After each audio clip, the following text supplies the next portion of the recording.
All right, Shalom. All right, first and foremost, I'm going to give all praises to the Heavenly Father and His only begotten Son, Yahweh, Bahashem, Yahweh Shai, Bahashem, Qadash.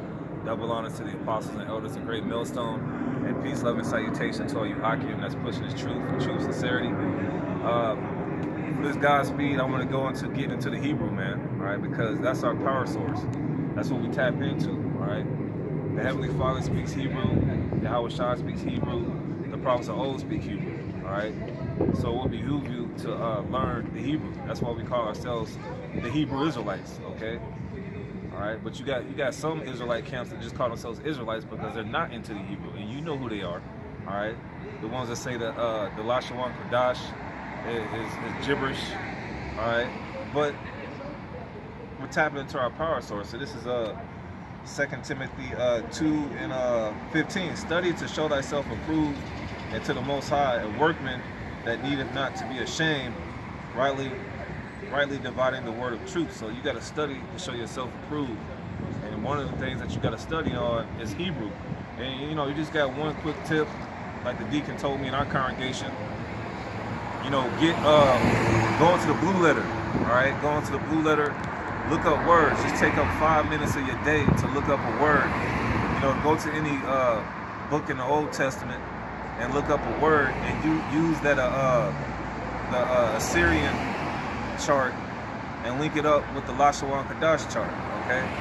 And you can go to www.therealhebrewisraelites.com. It has the Assyrian script and the Paleo script, aka the Lashawan Qadash, so you can match it up, so you can study to show yourself approved, man. That's and we're gonna get into some times where, you know, we got to call on the name of the Lord, and we're going to call on the name of the Lord in the Hebrew. And this is Sirach, the first chapter, the prologue. It says, "Wherefore let me entreat you to read it with favor and attention, and to pardon us, wherein we may seem to come short of some words which we have labored to interpret. For the same things uttered in Hebrew and translated unto another tongue have not the same force in them." So the Hebrew, all right, is more powerful than any other language that's on the face of the earth. All right, it says, "For the same things uttered in Hebrew and translated into another tongue have not the same force in them.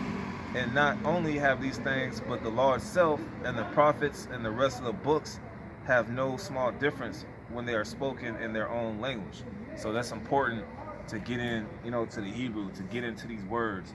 You know, learn the Hebrew alphabet, you know, Abba, God, Da, Ha, Was, you know, on and on and on, you know, so you can get understanding through the Spirit. And I'm going to go to Isaiah 19 and 18. All right, it's a prophecy.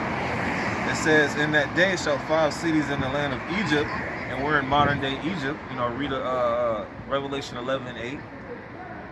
"Speak the language of the Canaan." All right, the language of the Canaan is the Hebrew. That's what we spoke when we were in the land of Canaan, the land flowing with milk and honey. We weren't speaking English, we weren't speaking Spanish. All right, we were speaking the Hebrew, the Lashawan Qadash. And you got to know the difference, because Esau, all right, he came up.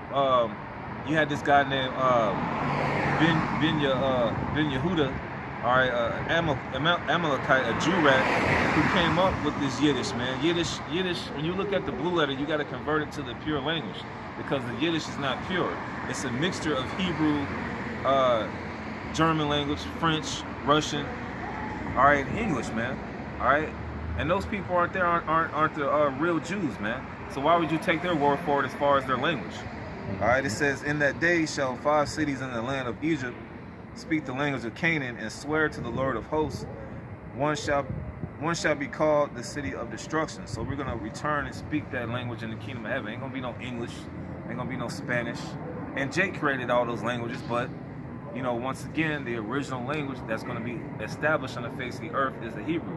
So it's important to get into it right now and call upon the name of the Lord in that time of distress. And I just got one more. What was that scripture? Zephaniah 3:10, 3 and 9, I believe. Yeah. So you know, you gotta take time out your day to learn this. You know, and that's you know, when you first come into this thing, that you want to get acclimated to the Hebrew as much as possible. All right, Zechariah 3 excuse me, it's Zephaniah 3 and 9, Salaki. Zephaniah 3 and 9. For then will I turn to the people a pure language. All right, that's the Lashawan Qadash, which means the holy tongue. All right, not Yiddish. All right, it says, for then will I turn to the people a pure language, that they may all call upon the name of the Lord, which is the name Yahweh. When you look at that word Lord, it's Yahweh. When you translate it, that's why you got translated, man.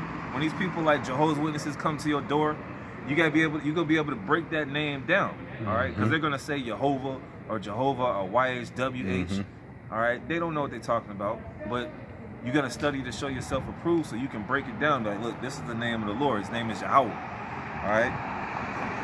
For then will I turn to the people a pure language, that they may all call upon the name of the Lord Yahweh, to serve him with one consent.